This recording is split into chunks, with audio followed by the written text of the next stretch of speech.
జై శ్రీమన్నారాయణ. నేటి ఆచార్య సద్బోధన. ఈ రోజుల్లో అందరి నోట్లో నానే మాట ఇదే. ఇది చెయ్యి పుణ్యం వస్తుంది, ఇది ముట్టు పుణ్యం వస్తుంది, ఇది తాకు పుణ్యం వస్తుంది, ఇది ఆచరించు పుణ్యం వస్తుంది. ఇలా ఎన్నెన్నో వింటుంటూ ఉంటాం. మానవుల్లో హృదయ పరివర్తనం రానంత వరకు ఎన్ని చేసినను ప్రయోజనం ఉండదు. దయాగుణము దానగుణము లేనిదే దైవమును ఎన్ని పూజలు చేసినను ఉపయోగం ఏమీ ఉండదు, ఎలాంటి పుణ్యము రాదు. నేడు చాలామంది పుణ్యం వస్తుందని నదులలో స్నానములు చేస్తుంటారు, ఉపవాసాలు చేస్తుంటారు, ప్రదక్షిణలు జపాలు చేస్తుంటారు. కానీ వీటి వలన పుణ్యం రాదు. ఇవన్నీ మన హృదయాన్ని పరిశుద్ధం చేసుకోవడానికి చేసే సాధనలు మాత్రమే అని గ్రహించాలి.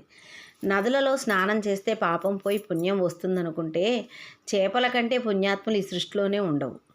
ఉపవాసాలు ఉండడం వలన పుణ్యం వస్తుంది అనుకుంటే నిత్యము ఆకలితో పస్తులుండే పేదవాడి కన్నా పుణ్యాత్ముడు ఉండనే ఉండడు.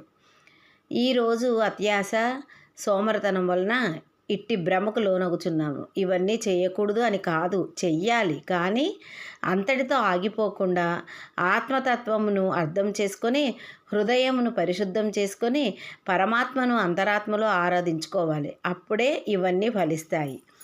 ఏనాడు మన హృదయాలు పరిశుద్ధం కావించుకొని అవి పరమాత్మ కొరకు పరితపిస్తాయో ఆనాటి నుంచి మనము నిజమైన పుణ్యాత్మలం అవుతాము. దానితో ధన్యాత్మలం అవుతామని తెలుసుకొని ఆ ప్రకారం నడుచుకోవడమే నిజమైన పుణ్యం. ఆళ్వార్ ఎమ్మన్మార్ ఆచార్య దివ్య తిరువడిగలే శరణం. నవ్వండి, నవ్విస్తూ ఉండండి.